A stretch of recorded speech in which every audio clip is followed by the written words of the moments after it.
السلام علیکم، books for ever میں خوش آمدید۔ آج کا ہمارا ناول ہے لاکھ جتن کرہاری، جس کی رائٹر ہیں مسکان اعظم۔ تو جلدی سے ہم آغاز کرتے ہیں ہمارے ناول کی 13th ایپیسوڈ کا۔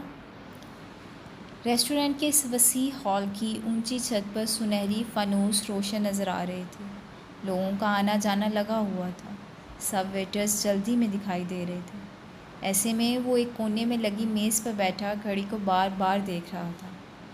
چار کول سوٹ کے ساتھ وائٹ شرٹ پہنے وہ معمول سے ہٹ کر دکھائی دے رہا تھا۔ کچھ چاہیے سر؟ ویٹرز بار بار آ کر اس سے پوچھ رہے تھے۔ نو تھینک یو، وہ مسکرا کر جواب دیتا تھا۔ اسی دوران اسے ہال میں انزش داخل ہوتے ہوئے دکھائی دی۔ پھولوں کا گلدستہ ہاتھ میں لیے وہ کھڑا ہو گیا۔ وہ چلتے ہوئے اس میز کے پاس آ گئی تھی۔ السلام علیکم۔ وعلیکم السلام، مسکرا کر جواب دیتے ہوئے اس نے گلدستہ اس کی طرف بڑھایا تھا۔ تھینک یو سو مچ۔ اسے گلدستہ لے کر اس نے ایک نظر پھولوں کی طرف دیکھا تھا۔ تشریف رکھیے پلیز، اس نے ہاتھ سے اسے بیٹھنے کا اشارہ کیا تھا۔ انزش گلدستہ میز پر رکھ کر کرسی پیچھے کھینچ کر اس کے سامنے ہی بیٹھ گئی۔ شکریہ۔ کیسی ہیں آپ مس انزش چوال؟ وہ خوشگوار موڈ میں پوچھ رہا تھا۔ انداز پروفیشنل سے ہٹ کر تھا۔ تو کیا یہ ملاقات فارمل نہیں تھی؟ اچھی ہوں شکریہ۔ اسی دوران ویٹر ایک دفعہ پھر انہیں مینیو کارڈ تھما گیا تھا۔ آپ کیا لینا پسند کریں گی؟ اس نے مینیو کارڈ اسی کی طرف بڑھا دیا کہ وہ آج خود اس کی پسند کا کھانا کھانا چاہتا تھا۔ ہاں، وہ کارڈ تھام کر مینیو کا انتخاب کرنے لگی۔ ویٹر وہاں آ کر آرڈر لے گیا تھا اور وہ دونوں دوبارہ اپنی گفتگو میں مصروف ہو گئے تھے۔ آپ کے ذہن میں یہ سوال ہوگا کہ میں نے آپ کو یہاں ملنے کے لیے کیوں بلایا ہے؟ وہ اس کی سوچ کو پڑھتے ہوئے پوچھ رہا تھا۔ یہ تو ہے، اس نے کندھے اچکائے تھے۔ اس مہینے کی 25 تاریخ کو ہمارے کیس کی پہلی سماعت ہے۔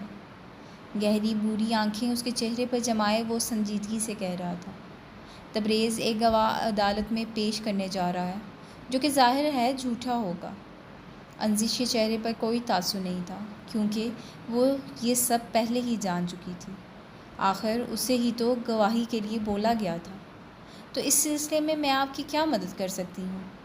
لہجہ مستحکم تھا۔ یہی کہ آپ جلد از جلد پتہ لگانے کی کوشش کریں کہ گواہ کون ہے۔ آپ یہ سب باتوں میں تبریز سے بھی پوچھ سکتی ہیں۔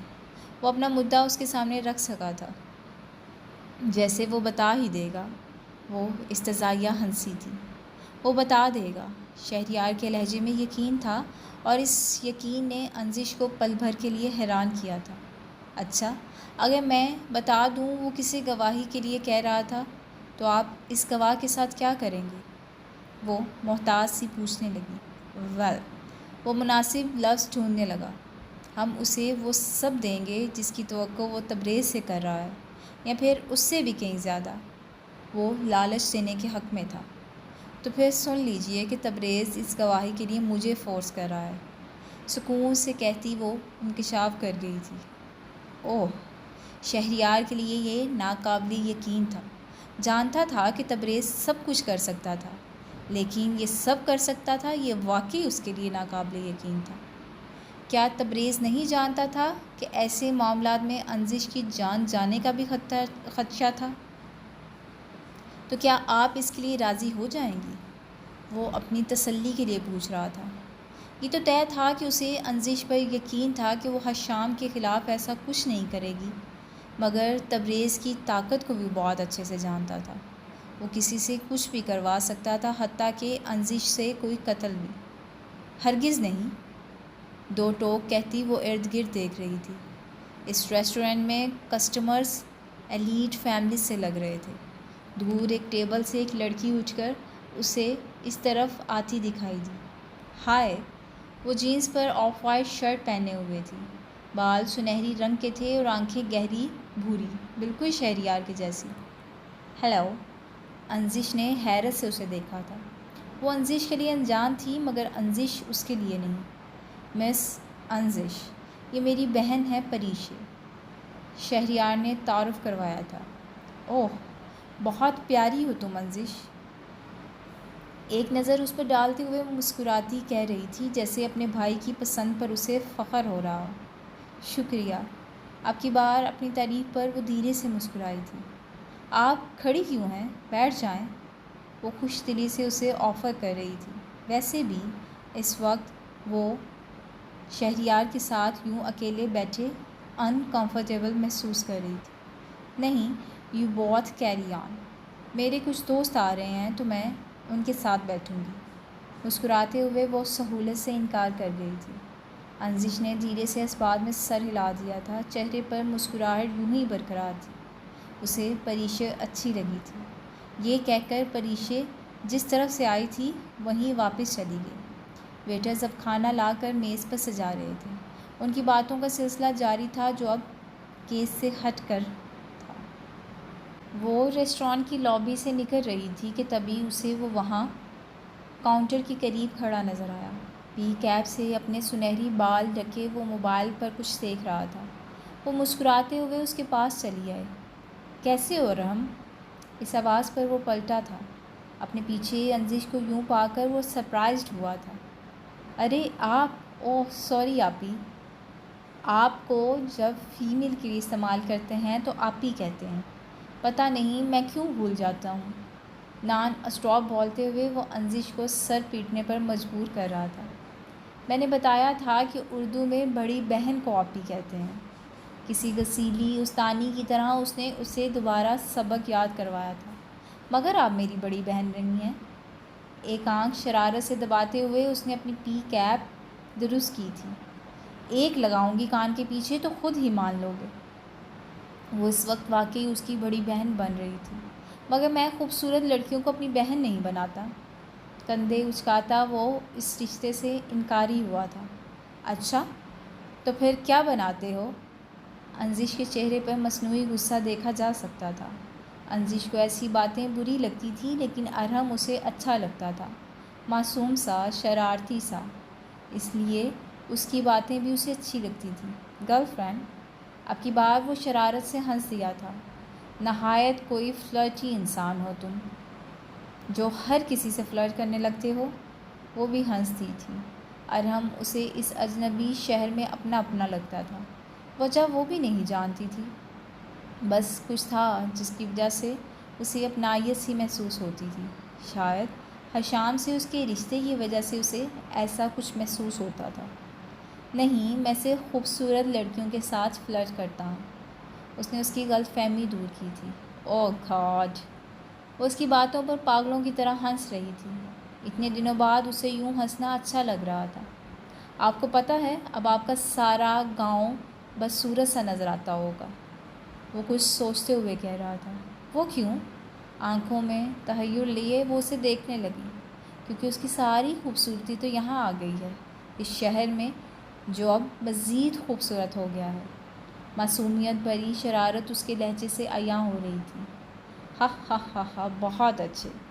اسے اس کا یوں مذاق اچھا لگا تھا۔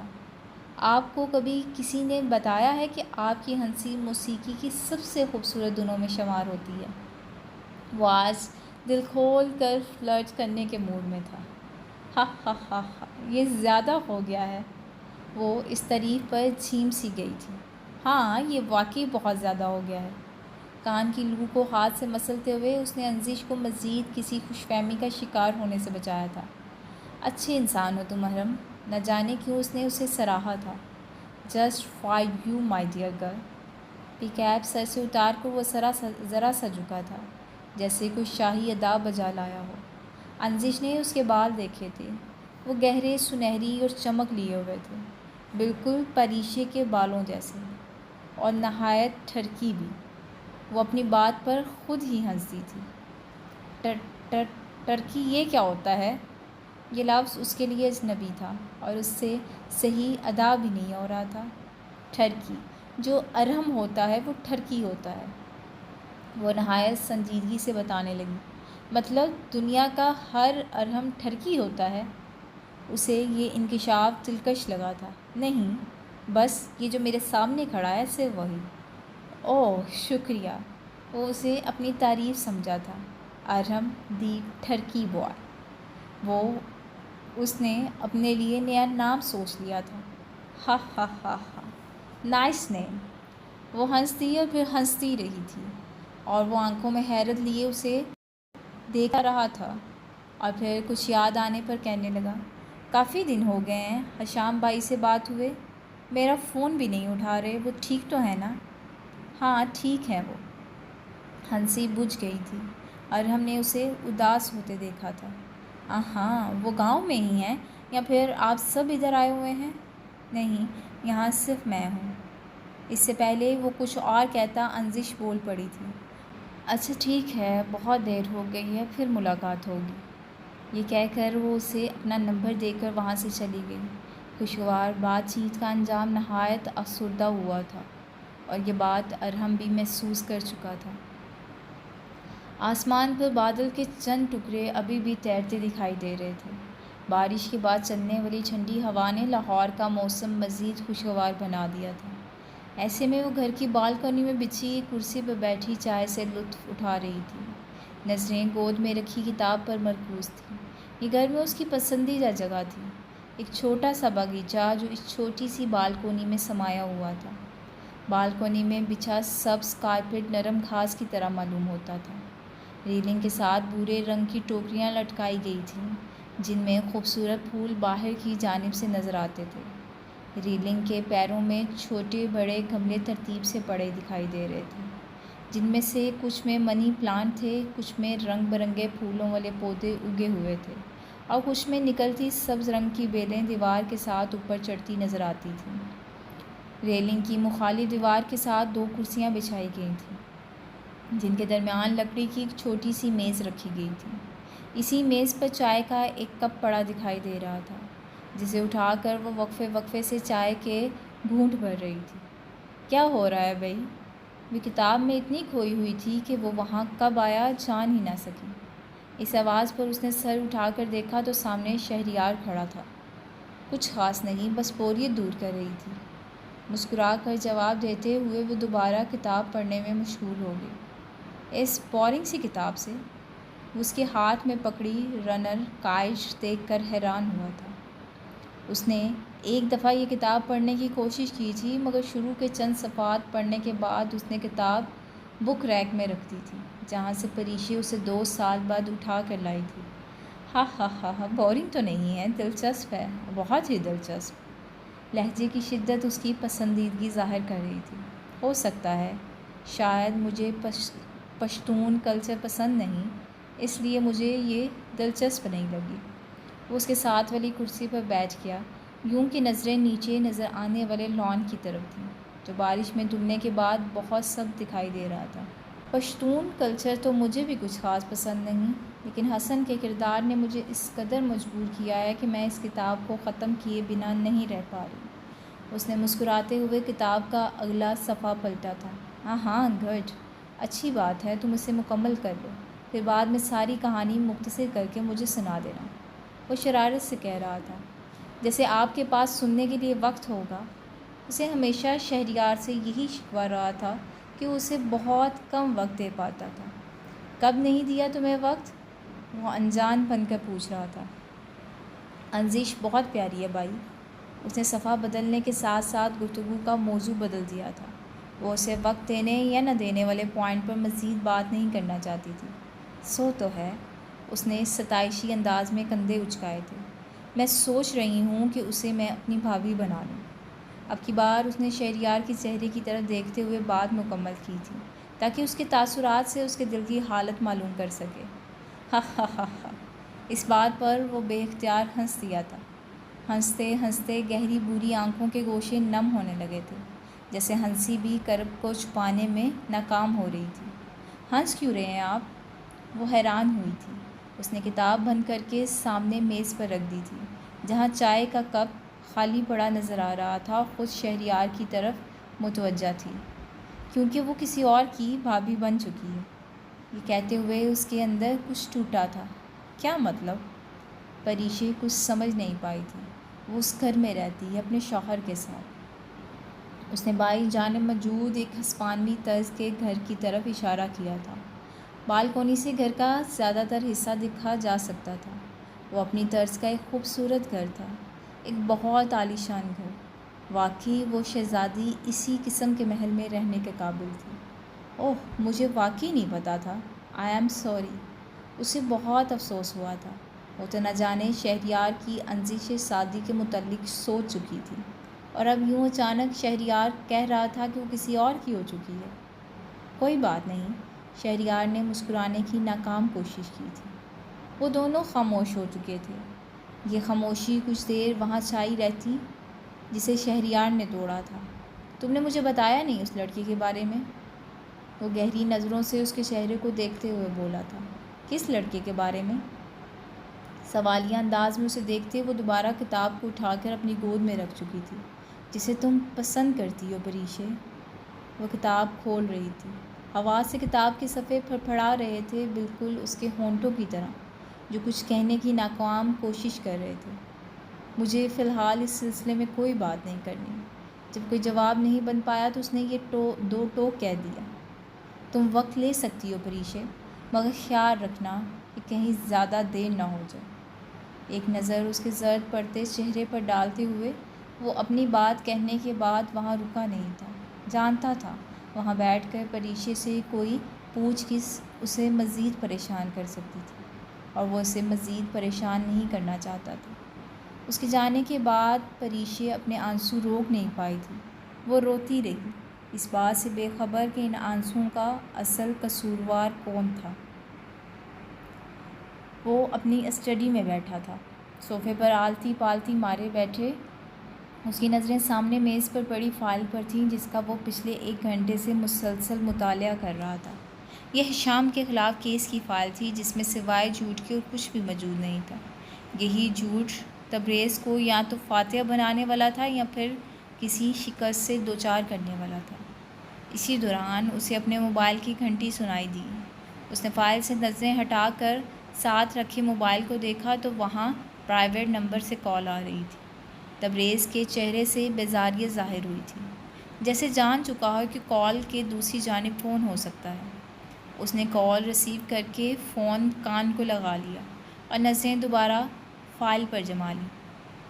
مجھے اس مہینے کے ابھی تک پیسے نہیں ملے مسٹر تبریز افندی، دوسری طرف سے آواز سنائی دی تھی۔ کیونکہ مجھے اس مہینے تم سے کوئی فائدہ نہیں ملا مسٹر احمد، اسی کے انداز میں جواب دیتے ہوئے وہ صفحہ پلٹ رہا تھا، بلکہ الٹا نقصان ہی ہوا ہے۔ وہ برداشت سے کہتا رہا، یہ جاننے کے باوجود کہ یہ سب احمد سے برداشت نہیں ہو رہا ہوگا۔ اب کیا کر دیا ہے میں نے ظالم انسان؟ وہ اپنا قصور نہیں جان پایا تھا۔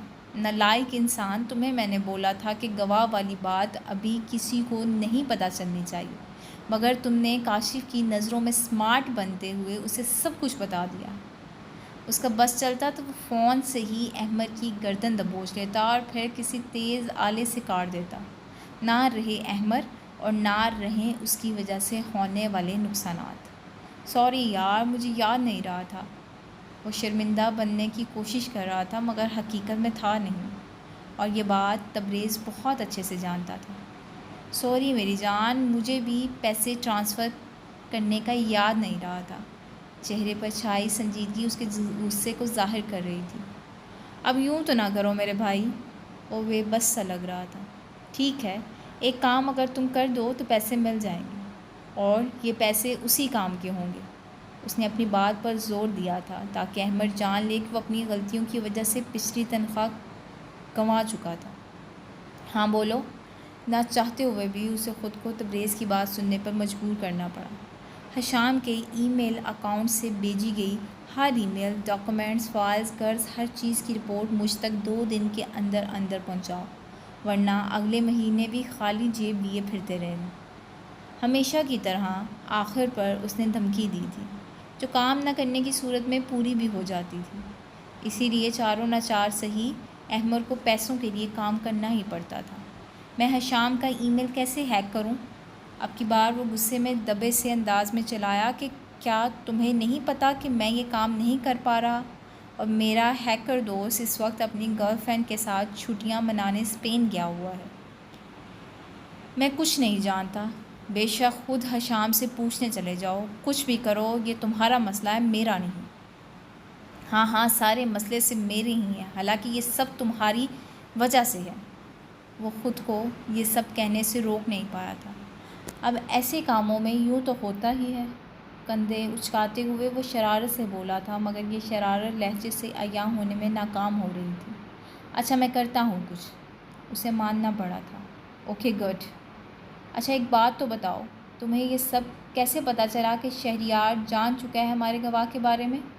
کیا تم نے میرے ساتھ بھی کچھ خفیہ سا چپکا رکھا ہے؟ تم کھلی کتاب ہو احمر، تمہارا ہر صفحہ میری نظروں سے گزرتا ہے۔ خیر اب کی بار میں نے ہوا میں صرف تیر چلایا تھا، جو بالکل ٹھیک نشانے پر لگا ہے۔ وہ ہنستے ہوئے کہہ رہا تھا جیسے اپنے خیال پر مسرور ہو رہا۔ کیا مطلب؟ احمر سمجھ نہیں پایا تھا۔ مطلب یہ کہ میں نے تو ویسے ہی کہا تھا کہ تم نے کاشف کو بتایا ہے، اور تم نے اعتراف بھی کر لیا۔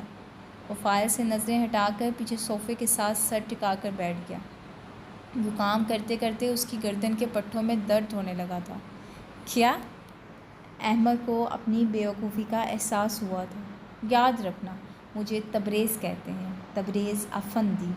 اس کی حالت سے لطف اٹھاتے ہوئے اس نے فون بند کر دیا۔ آنکھیں موند کر وہ کچھ دیر کے لیے آرام کرنے لگا۔ رات کے 8 بج چکے تھے۔ وہ اپنی اسٹڈی سے کام مکمل کر کے اپنے کمرے کی طرف جا رہا تھا۔ ٹی وی لاؤنج کے باہر سے گزرتے ہوئے وہ رک گیا تھا۔ سامنے انزش صوفے کے پاس نیچے قالین کے ٹکڑے پر بیٹھی نظر آ رہی تھی، جو کہ کمرے کے وسط میں بچھا ہوا تھا۔ لیپ ٹاپ سامنے میز پر رکھے، کانوں میں ہینڈ فری لگائے وہ اسکرین میں پوری طرح کھوئی ہوئی تھی۔ تبریز کمرے میں جانے کا ارادہ ملتوی کر کے وہیں اس کے پاس چلا آیا۔ وہ اب بھی بے خبر تھی۔ تبریز اس کے پاس ہی نیچے بیٹھ گیا، یوں کہ اب وہ بھی لیپ ٹاپ کی اسکرین دیکھ رہا تھا، جہاں کوئی کورین ڈرامہ یا مووی چل رہی تھی۔ کیا دیکھ رہی ہو؟ جانتا تھا کہ وہ کیا دیکھ رہی ہے، مگر بات کا آغاز کرنے کے لیے اس نے پھر بھی پوچھا تھا۔ کانوں میں اس کی مدھم آواز پڑتے ہی اس نے ہینڈ فریز نکال کر گردن اس کی جانب گھما کر دیکھا تو وہ اس کے ساتھ ہی بیٹھا ہوا تھا، 1 انچ کے فاصلے پر۔ انزش سمٹ کر اس سے کچھ فاصلے پر ہو گئی۔ کچھ کہا آپ نے؟ وہ یوں ہی سوالیہ نظروں سے اسے دیکھتی رہی۔ کیا دیکھ رہی ہو؟ وہ ابھی بھی اسکرین کی طرف دیکھ رہا تھا۔ آپ کو کیا نظر آ رہا ہے؟ نہ چاہتے ہوئے بھی وہ تلخ ہوئی تھی۔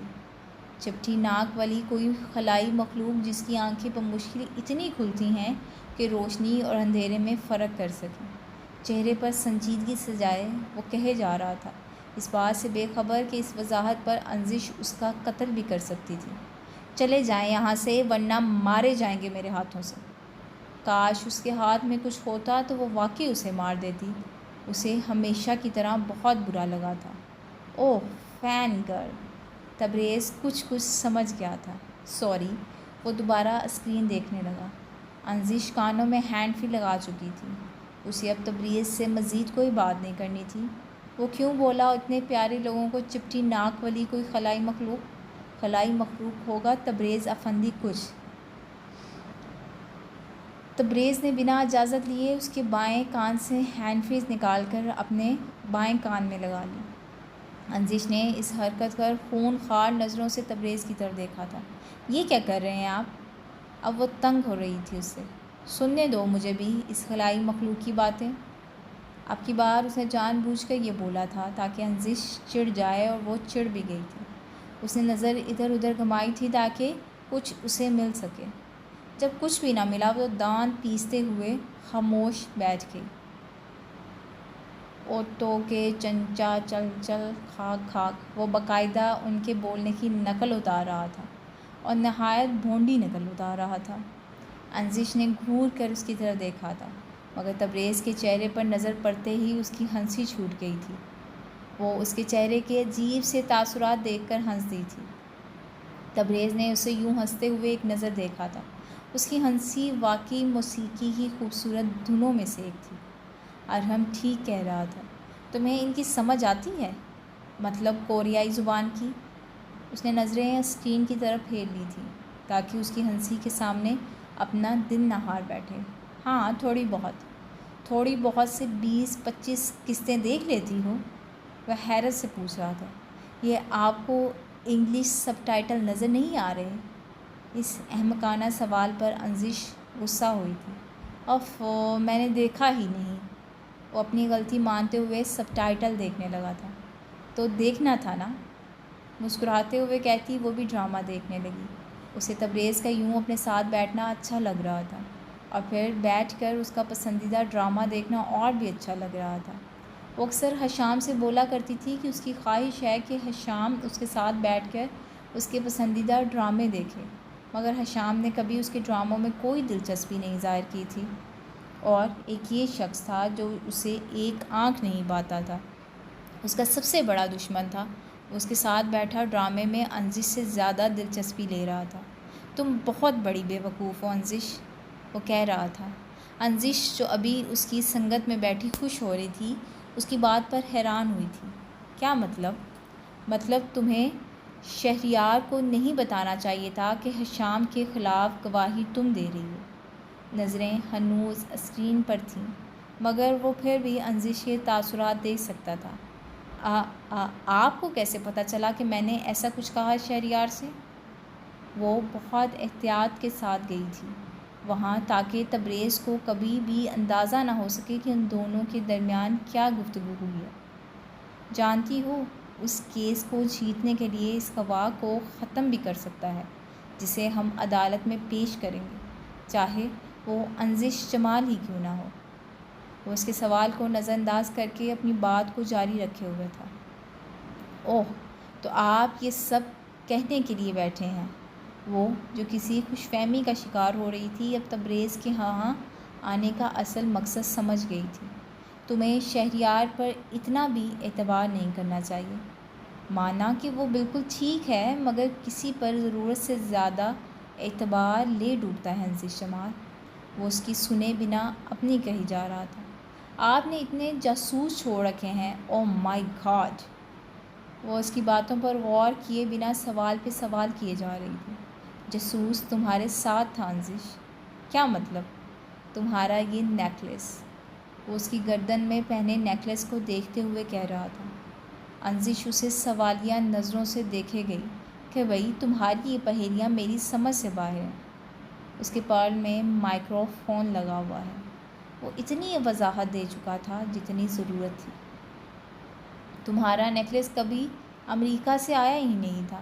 تمہاری بھیجی گئی تصویر میرے پاس محفوظ تھی، اسی کو کاپی کیا گیا ہے، وہ نہایت سکون سے کہہ رہا تھا، جیسے اسے ان باتوں سے کوئی فرق نہ پڑ رہا ہو۔ انزش غصے اور دکھ سے خود پر قابو کیے بیٹھی تھی۔ اور ہاں، ارحم سے دور رہو، اس کی باتوں میں ہرگز نہ آنا، یہ آخری بات تھی جو وہ کہہ رہا تھا۔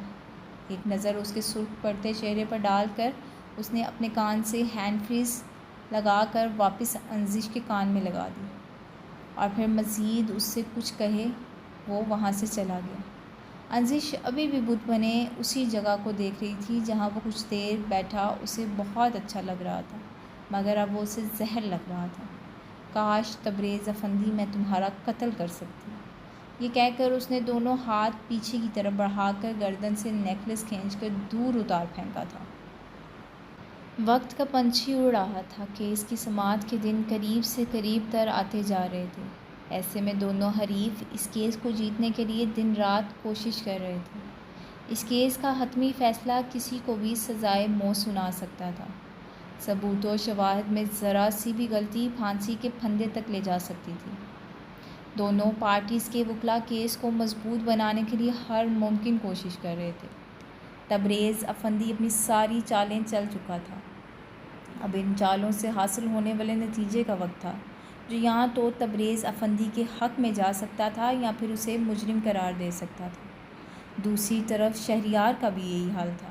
وہ اگر یہ کیس ہارتا تو اس کا سب کچھ چلا جاتا، پچھلے 9-10 سالوں کی محنت بیکار چلی جاتی، حشام کے ساتھ ساتھ اسے بھی پھانسی ہو جاتی۔ اس لیے وہ تبریز سے بھی زیادہ جتن کر رہا تھا تاکہ کیس کا فیصلہ اس کے حق میں ہو جائے۔ دونوں حریف ایک دوسرے کے خلاف چالیں چل رہے تھے۔